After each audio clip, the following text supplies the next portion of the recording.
Welcome to the PAC Football Report for November 2nd, 2024. I'm Joe Onderko. This week we will take a quick look back at last week's football action in the President's Athletic Conference, while also previewing Week 9 contests this coming Saturday. An incredible 5 teams are tied in the loss column at the top of the PAC standings with 3 weeks to play. Last week, Westminster knocked Case Western Reserve from the unbeaten ranks following a 17-14 home win. The Titans and Spartans are joined with one loss by W&J, a 48-7 winner over Bethany, by defending champ Grove City, which retained the Mercer County Cup 59-7 over Thiel, and Carnegie Mellon, which posted a 69-7 blowout at St. Vincent. Finally, Waynesburg posted a wild 44-41 road win at Allegheny, while Geneva had the weekend off. PAC Player of the Week laurels for Week 8 went to Waynesburg senior QB Samuel Barber on offense, with 355 passing yards and 4 TDs at Allegheny. Senior D tackle Dawson Dietz of W&J on defense for posting 9 tackles, including 4.5 for losses and 3 quarterback sacks versus Bethany. And junior linebacker Caleb Brubaker of Grove City on special teams, with a blocked punt to go along with 8 tackles and an interception. Newcomer of the week was Westminster freshman DB Lamont Austin, whose interception and 70-yard return in the closing seconds clinched the Titan win versus Case. Week 9 features 2 heavyweight matchups that will help clarify the PAC title picture, as W&J travels to Case Western Reserve and Westminster heads to Carnegie Mellon for a pair of 1 p.m. kickoffs. The Presidents lead the Spartans 13-10 all-time and won last year's game in Washington 38-33.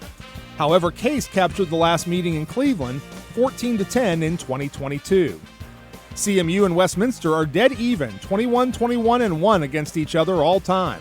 The Tartans have won the last 2 meetings, including a 21-7 road win in New Wilmington a year ago. Both games will be among the most closely watched D3 games in the nation this weekend due to their conference title and national playoff implications. The 5th team tied at the top is defending champion Grove City. The 6-1 Wolverines travel to Waynesburg to face the 3-4 Yellow Jackets at Wiley Stadium at 1 p.m. The series dates back to 1903, with Waynesburg leading 32-22-5 all-time, although Grove City has won the last 5 meetings, including a 43-27 final in 2023. Waynesburg head coach Cornelius Coleman talks about the growth he saw in his team during their shootout win at Allegheny. The first thing for us is directly after the game when I pulled the young men up, the first thing that I told them outside of the fact that I love them is the fact that as a coach, you can see this program growing up before our very own eyes. 3-4 Geneva looks to even its record when the Golden Tornadoes travel to West Virginia to face 0-7 Bethany at Bison Stadium at 1 p.m. Geneva has dominated the all-time series 36-12-1 dating back to 1909, including a 45-20 GT victory in 2023. Bison head coach Brandon Robinson talks about the challenge of preparing for the Golden Tornado triple option attack. I would say the biggest thing, though, is just finding the right guys for the right spots to do a specific job. So some guys might be playing a position that they don't typically play because maybe they have the skill set, they have the defensive demeanor, whatever it is, to be something a little bit different this week. So I think that's the biggest challenge, is getting the right guys in the right spots. Finally, 2 teams looking to finish the season on a positive note meet at Alumni Stadium in Greenville, where 1-6 Thiel hosts 1-7 St. Vincent at 1 p.m.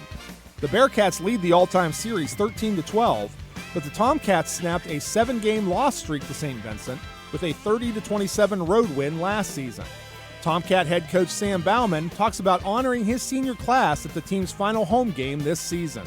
The whole class, they feel like my guys, right? The only thing I didn't do was recruit them from their, second semester freshman year. They were with us. They bought in early, and this is a class that really was craving that change and really jumped on to kind of the new ideas that I brought in. So I can't pick out one because I just am so appreciative of the whole group. Allegheny has the Week 9 bye. That's all for this edition of the PAC Football Report. Log on to the conference website at www.pacathletics.org all season long for the latest news, scores, statistics, and other league information. You can follow us on social media via X, Facebook, and Instagram. Links are available at the PAC website. I'm Joe Onderko. Thanks for listening, and we'll see you at the stadium.